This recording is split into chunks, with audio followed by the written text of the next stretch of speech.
Hello, sir. Hi, hello din. Hello. Taga saan ka po? Batangas, Okay. Saan sa Batangas? sa Lemery. Okay. Alam mo yon. Ilang taon na? Narinig lang yung lugar. 50. Okay. Kayo po, Mag-50 na rin ngayong August. 49. Oh, 49.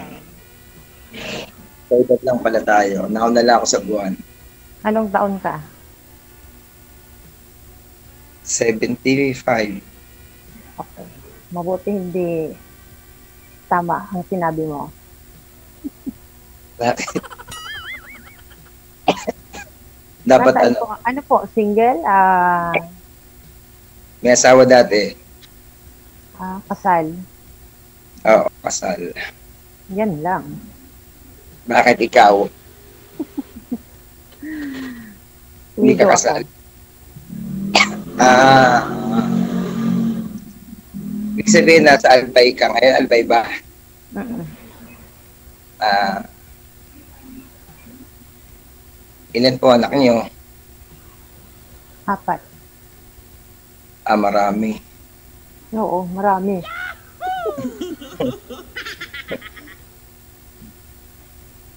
Bakit ikaw, ilang anak mo? Yung asawa ko po 3. Yung asawa mo nga pala, kasi ikaw hindi ka naman nanganganak. Joke lang. 3 asawa mo, sir? Hindi DJ, isa lang. 3 yung anak sa asawa mo. Ayun. Hmm.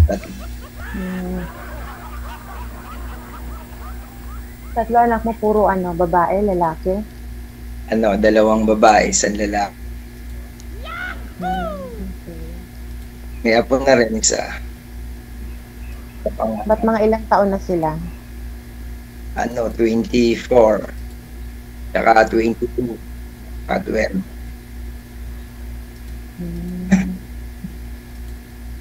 Halos pare-parehas lang pala. Oo. Ikaw may apo ka na rin. Ano po pinagkakaabalahan ngayon? Marami. Kung ano-ano na. Nasa Pinas Bakit? Dati saan? Dati nag-try din mag-work sa abroad. Pero one time. Matagal ka na dito sa Pilipinas? Oo, 10 years na. 2015 pa dati. Ayun. So ngayon, ano yung pinagkakaabalahan mo? Nag-aahente ng mga lupa, property. Okay. Kayo po. Ako, anong tanong mo? Ano po pagkabalaan nyo? Pinagkakaabalahan ko, ano lang, simple lang na manggagawa. Manggagawa. Oo. Ano pong ginagawa? Factory worker. Tahian. Sa tahe. Pwede. Okay. Ganun pala dito, nakakakaba. Dati ako din, nung first time, yung pangalawa ko na to, yung una kasi nagtago na, hindi nagpakita sa amin, hindi DJ, tinagawa na ako. Ako, first time ko sumali. Kaya ko na. Ganun talaga. Pero matagal na ako nakikinig na nanonood dito sa kay DJ. Ano pong pangalan ko, ma'am? DJ ano? DJ Gel. Oo naman.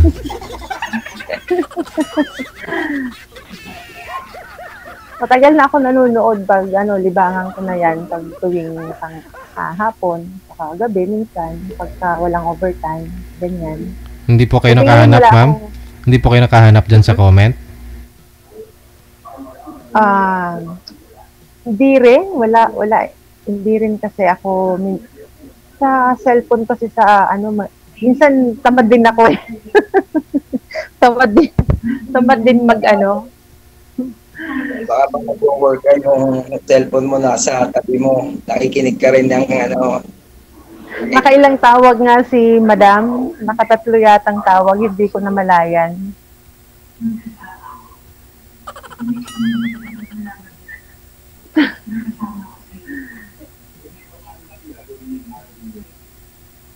ano yung salamin mo, dahil malabo ang mata o gamit mo lang Ay, talaga pagka tinanggal ko to, hindi kita masyado makikitang malinaw. Reading glass. Kaya hindi pwedeng wala akong salamin. Oo, baka hindi mo kung makakita na maayos Hindi kita makikita. Pati si DJ, hindi ko makikita. Aragoy.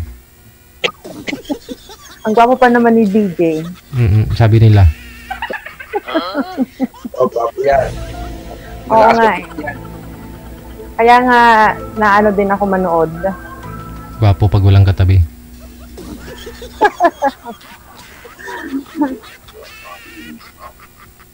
Sir, ilan ba ang timbang mo, sir? Oo. Naku, hindi ko na alam dahil tumaba na ako ng tumaba eh. Dati mga ilan kaya? Nasa 75 na. Malaki na yung tiyan eh. 75. So, ang height mo ilan? 5'6". 5'6". Ba't ikaw matangkad? Ako? 5'5 ako. Mukhang malaki kang ang babae tingnan. Malaki talaga. Malaki, no? Parang parang madayan tingnan eh. Parang mas matangkad pa eh. Oo, kasi pagka ang babae, kala mo, matangkad. Pero, kung 5'6 ka, di mas mataas. Mas mataas ka sa akin. Konti lang. Ayun. Yung mga anak mo, nandyan sa'yo, nakatira? Hindi, matagal na silang wala dito dahil yung panganay kasi may asawa na yun, nandun sa kasama ng asawa niya. Tapos yung pangalawa na kanila, may trabaho na rin yun. Yung bunso naman nandun sa lola niya, sa side nung ex ko. Yun. Ano yung purpose mo? Bakit ka sumali dito? Para malibang, makagkaroon ng kaibigan, makakanya lang ibang tao. Paglilibangan mo lang pala ako. Hindi, ibig sabihin, para may ibang nakakausap, bukod sa taga rito, may ibang nakakausap na nakikilala na taga-malayo. Siyempre, sa umpisa, kaibigan muna, di ka, para magkakilala. Hindi naman pwede yung pag nagkita agad. Oo nga naman. Depende naman yung sa kausap mo, di ka? Kung gusto mo. Kaya lang, ako, ang purpose ko talaga is bakit naisipan ko din na sumali. Siyempre, so wala na nga ako ngayong wala na akong asawa. Yun, siyempre searching ng makakasama mo habang buhay. Kaya lang, para sa atin kasi may asawa ka pa eh. Ano naman yun kung may asawa? Kasal ka pa naman. Mahirap yun. Depende naman sa sitwasyon yun. Pwede pa kayong magkabalikan kung sakali. Hindi, kaya nga depende sa sitwasyon. Kasi may mga bagay na depende sa klase ng paghiwalay yun. Pwedeng may naghiwalay kasi na pwede pang magkabalikan. Depende sa sitwasyon. Meron naman na paghihiwalay na kahit kasal, hindi na talaga pwede magkabalikan. Dahil sa mga dapat. Oo, pero kasal pa rin kayo. Kumbaga may patil kayo eh. Kaya... Depende na lang sa tao na makakasama sa buhay kung paano gagawin paano magsasama.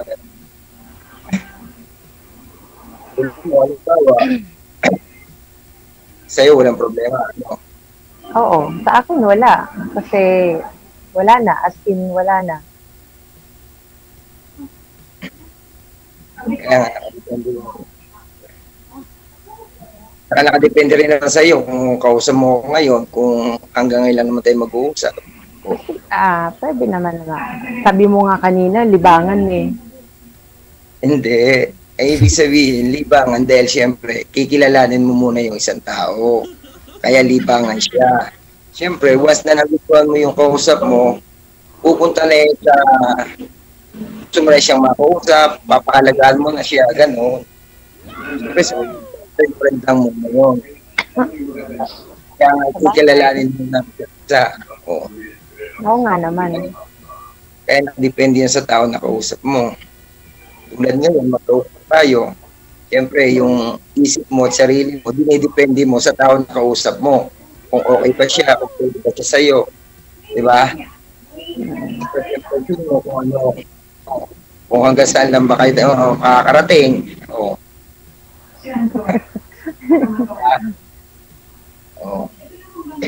Oo, yun naman ang purpose natin para magkakilala. Kailan? Ang gandahan lang noon, dahil yung kausap mo ngayon,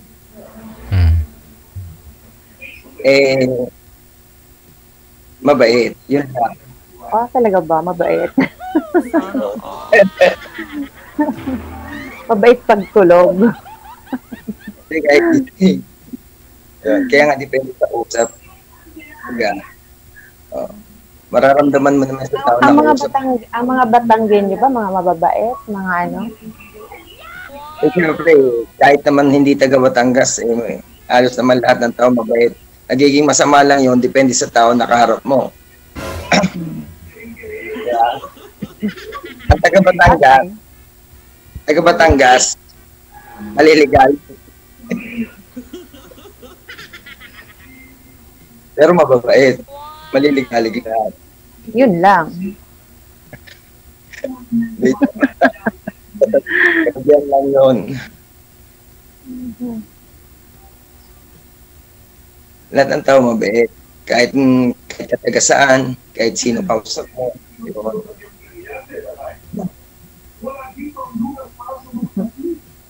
Diga. Ano pa ibig sabihin? Pwede din. Ano pa ibig sabihin ng maligalig, sir?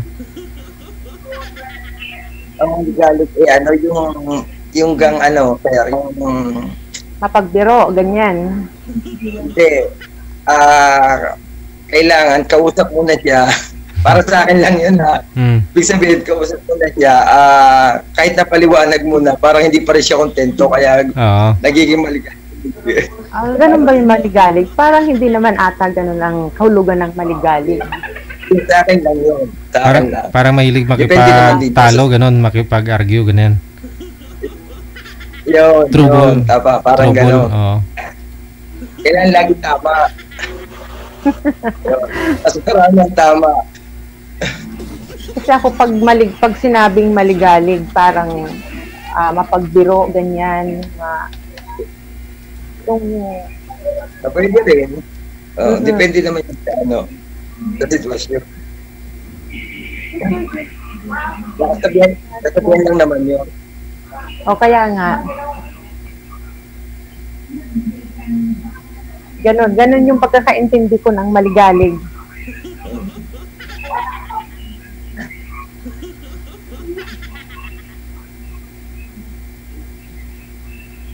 Ano pa ba itatanong mo? Ikaw magtanong. Sasagot mo ako. Maganda ikaw mas maraming alam. Kasi ko yung babae. Ganun ba yun? Pag babae ba maraming alam? Oo, maraming alam. Ang lalaki nakikinig lang. Ganun ba? Kapag hindi na niya gusto ang tanong. Bakit kayo nagkahiwalay nung misis mo? Siguro may mga dahilan. Siyempre, alangan namang wala. Ibig sabihin, may mga pagkakataon na siguro hindi kami nagkasundo sa mga bagay, gano'n. Katulad ng anong bagay? Pero ibig sabihin, hindi kami nagkahiwal dahil sa malalim na dahilan. Pero dumating na lang siguro yung point na parang nawala na yung feelings, parang ganun. Baka kasi naong babae ka, babaero ka, ganyan. O kaya maraming bisyo, kaya nagkahiwalay kayo. Eh di kung babaero sana ako, di sana ang dami kong kaharap na babae. Hindi ko alam yun. Kaya sana hindi na umabot ng 10 years na wala. Alam niyo? Oo. Hindi. Hindi, nagkataon lang na nagkalayo kami. Bakit? Saan siya? Taga saan siya? Batangas din naman siya. Batangas Hindi, din. magkasama kami dati sa company dati, sa isang company. Nag-try lang akong umalis. Nagkahiwalay kami ng lugar. So nagkahiwalay din ng damdamin, nagkahiwalay din ng lahat. Ganun lang. Ay, imposible naman na ganun lang yung paghihiwalay nyo. Di ba sabi ko nga sa'yo, may mga bagay, may mga pagkakataon na hindi natin inaasahan. Nakala natin perfect na. Pero bawat isa ay mali pala. Kahit pag lumayo lang kunti, biglang nagbago, parang ganon. May mga ganon no? Okay kayo, tapos nung lumayo ang isa, wala na. Yun. Parang wala lang. Kasi may hirap mong sabihin yung mga dahilan. Kasi magiging ka naman yan kung lahat sasabihin ko yung pagkakamali nung isa, hindi naman malalaman niya yung pagkakamali ko. Kaya sa bawat tanong mo, idinidepensa ko lang. Nasa gitna lang ako. Hindi ko sasabihin ko dahil mali yung nakaraan ko at akong tama, mali yun. Parang may mga pagkakamali. Ilang taon na nga kayo nagkahiwalay? Ilang taon na? 10 years. 10 years, matagal na din ano. So sa loob ng 10 taon, wala kang naging karelasyon? Meron, kaya lang 3, pero puro dalaga. Talagang ang babaero ka. Hindi babaero ang tawag doon. 3. Sabihin, nagkakameron lang kapag may nawawala. Pero kapag meron na, hindi ka pwede maghanap. Parang hindi naman sabay-sabay, ma'am. Ibig sabihin ni sir, hindi naman sabay-sabay. Okay. Kaya hindi ka pwede maging babaero ang tawag doon. Hindi nag-workout tong una, pangalawa, ay di may pangatlo, ganun. Pero sir, puro dalaga, walang hindi. Single ma'am po ba? Hindi, yung dalaga talaga. Ang problema sir, kasi yung dalaga kasi naghanap ng pwede silang pakasalan dahil syempre dalaga sila. Saka yung dalaga, may pangarap din sila para sa magulang nila. So ibig sabihin, nag-abroad din sila kaya nagkalayo kami dahil sa pangailangan ng pamilya nila. Siyempre inaasahan din sila.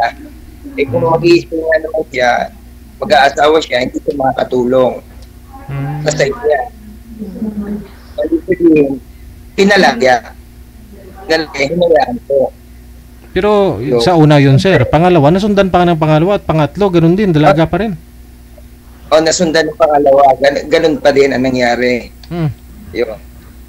Ang kagandahan ng sir, dahil siguro, lahat yun sir, dito lang din sa mga GC ko nakikilala. Ito na yun, sa GC lang din. Yun. Kaya malalayo din mayroong Nueva Ecija, may taga Laguna. At malalayo rin sila sa GC ko lang din nakikita. Dahil siguro nakita nila na okay naman ako, kaya once na nakarating sila dito, okay naman na kanila. Hindi naman kumbaga, parang feeling nila na okay pala kahit wala sila sa sarili nila at nasa malayo sila. Safe sila, parang gano'n. Hindi po kayo nagkita pa, sir, ng mga ex-girlfriend mo? May na-meet ka sa kanila, wala? Hindi, yung pagkatapos namin. I mean, yung 3 na yun, sir, na pulo dalaga, malalayo po ba? Hindi nyo na po nakita personal? LDR lang po ba? O nagsama kayo, nag-live-in? Hindi, pumupunta nga po sila po yung pumupunta dito. Ay, gano'n? Kasi madali na.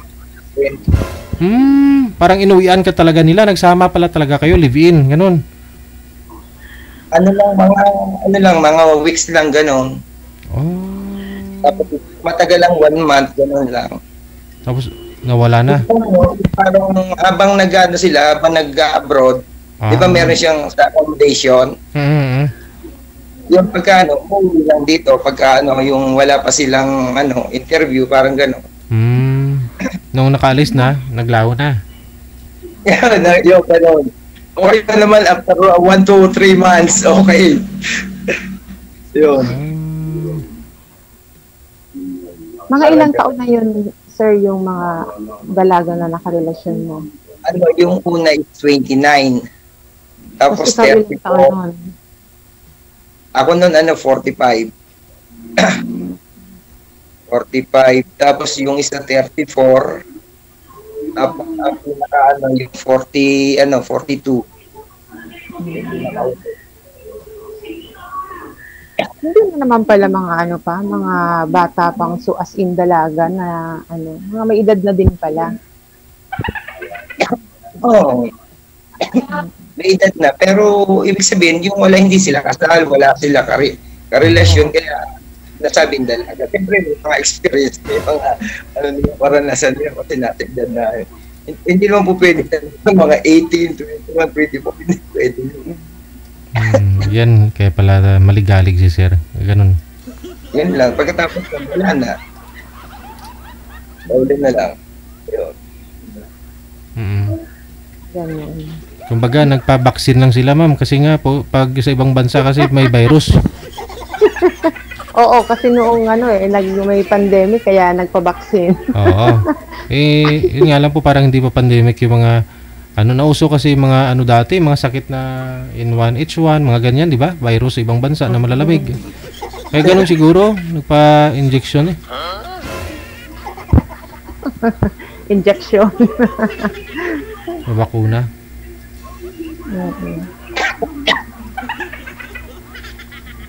So, sir, anong tatanong mo? Tanong ka din. Ako lang nagtatanong eh. Mahihayin ako magtanong eh. Ganun ba yun?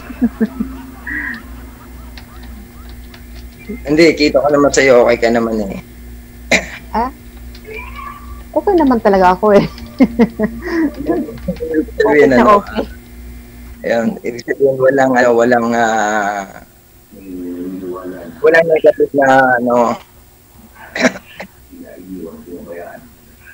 walang walang negative na pwedeng makita. Okay ka naman. Hindi, kasi ako may dalawa pa kasi ako nag-aaral eh. Kaya kumbaga naka-focus din talaga ako sa trabaho ko. Kaya yun. Siyempre, kailangan din natin ng may makakausap, ganyan. Pagka uuwi ka na ng bahay, ganyan. Ilang taon na po ba yung bunso nyo? Bunso ko is magta-13. 13 years old pa lang. 13, tapos yung pandalawa. Grade 8. So, ibig sabihin may dalawa pa yung nag-aaral yung Oo. Isang mag-grade 12, tsaka grade 8. Yung dalawa ko parehas na yun tapos. Parehas na yun, teacher. Di mabuti pala kung gano'n. Matagal pa na laban yun. Tapos kay 50, so meaning mga 60, graduate na sila. Oo. Yung dalawa ko, na yun, parehas na sila tapos. Parehas na sila pasado sa board exam. Lalaki? Hindi, 3 babae ang anak ko, tsaka isang lalaki. Yung isang lalaki, yun yung bunso. Ay, mabuti pa, wala pa silang mga asawa. Wala pa sa ngayon, yung dalawa. Panganay tsaka pangalawa. Nakakatulong niyo pa. Nasa Manila sila ngayon, doon sila nagtuturo. Teacher? Maganda para sa public. Sa ngayon kasi bago pa lang sila nakapasa kaya experience muna. Maganda kasi sa public kasi pag sa public yan ang alam ko open loan dyan eh. Oo. Kakapasa lang nila kasi sa board exam. Ano sir pag sa public sir? Parang ang pagkakalam ko open loan, ibig sabihin pwede kang kasi government yun eh. Pwede pala yun? Loan talaga. Hmm. Hindi kasi sinabi ni Mrs. Teacher din kasi si Mrs. Di niya sinabing pwede mag-loan eh. Sana bininta namin yung loan, yung ano. Pwede pala Kasi ang alam ko kasi yung halimbawa, pagbago kayo na kasal, tapos may teacher kayo, pwede agad kayo magkaroon ng property kasi nga ilolo nyo tapos kakaltas lang ng gada sweldo. Ganun daw. Ganun talaga daw. May nakapagpagawa agad ng bahay at nakakabili ng lupa. Kaya pala sila London tawag sa kanila, loan dito, London. Walang natira sa sahod. Hindi na kakagandaan naman nun, ipinuntahan naman yung pinagtaw nila, hindi naman napunta sa wala. Ganoon pala yun. Magkakain. Pamaya pag-uwi ko sa bahay, tanungin ko nga si Mrs. Ba't di siya naglulong? Bakit DJ? Teacher ba yung asawa mo? Oo nga. Kaya kayo mag-loan. Oo nga.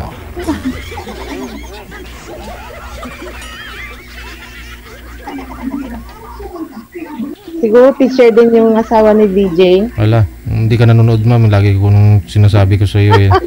Hindi. Hindi lang siguro DJ na trainingan na Sabi ko nga po, nagko-complain si Mrs. Pinabarangay siya. Kasi nga nung nakaraan, hindi ko siya hinatid. Maaga siya umalis kasi maaga nga yung pasukan kasi nga mainit. In-adjust yung oras. 6 to 12 lang yung mga bata. 6 to 11 yata. Tapos, nung pagsakay niya ng jeep, nakaapak siya ng ipot ng aso.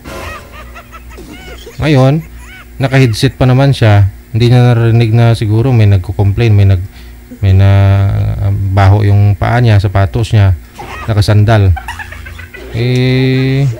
Nung maraming nagalit, nakatingin sa kanya kasi mabaho nga.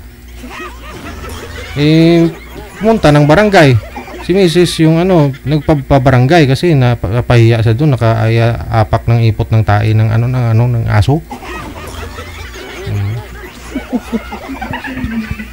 Barangay.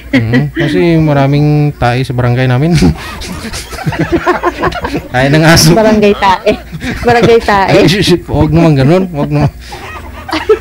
Barangay tae, hindi Ganda ng barangay. Ganda ng barangay namin eh. Biro lang. Wala na sigurong itatanong. Baka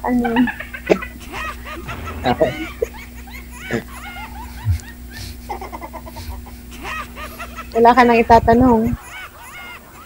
Ano ba dapat itanong? Ikwento niya na lahat ng gusto niya ikwento. Itanong niya na gusto niya itanong, ma'am. Ano pa ba? Wala lang sa sagot. Saka na lang ako magtatanong. Pag sinabi ko na kung pwede mo na akong mahalin yun, saka mo na lang sagutin. Parang gano'n. Ganon.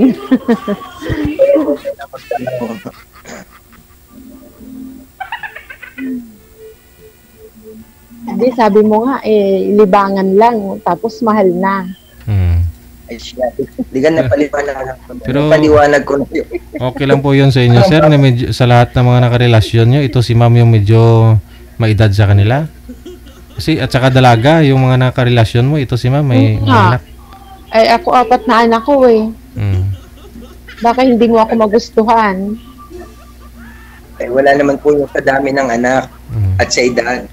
Depende po yun sa tao na, ganito ma'am, halimbawa, gusto kita, unasin ang lahat. Kung hindi mo na ako gusto, wala rin yun. Di ba? Kaya nasa sa inyo pa rin yun. Bagay.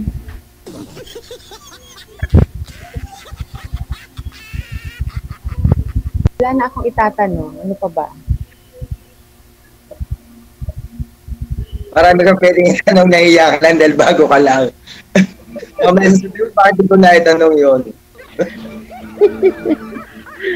Di ba yung Albay, di ba Bicol yan? Malapit ako dun sa Mayon. Di ba dito rin ang dahil sa Batangas? Oo, malapit lang. From Batangas to Albay, mga ano lang. 10 hours yata. Halimbawa ba, magkita tayo dyan sa Batangas. Makakarating ka kaya.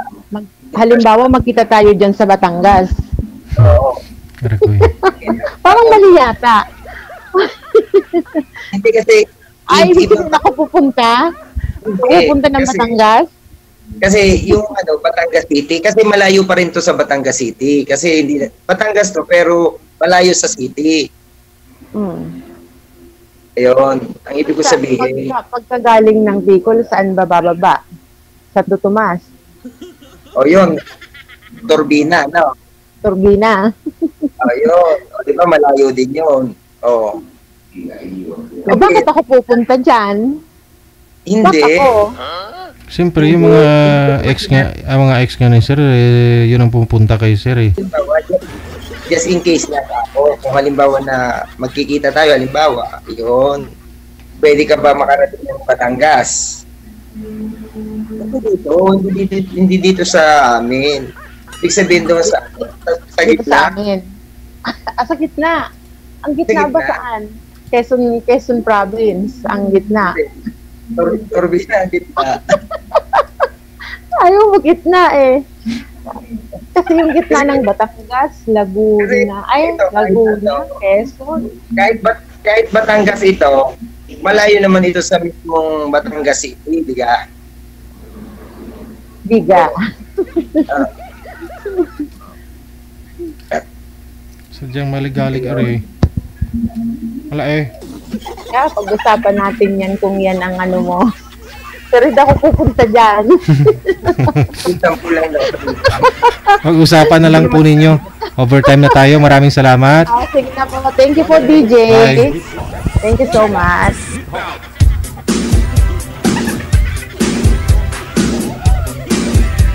Sayang nakasigay on, ma'am. No? Siya pinupunta ng mga babae. Wala eh.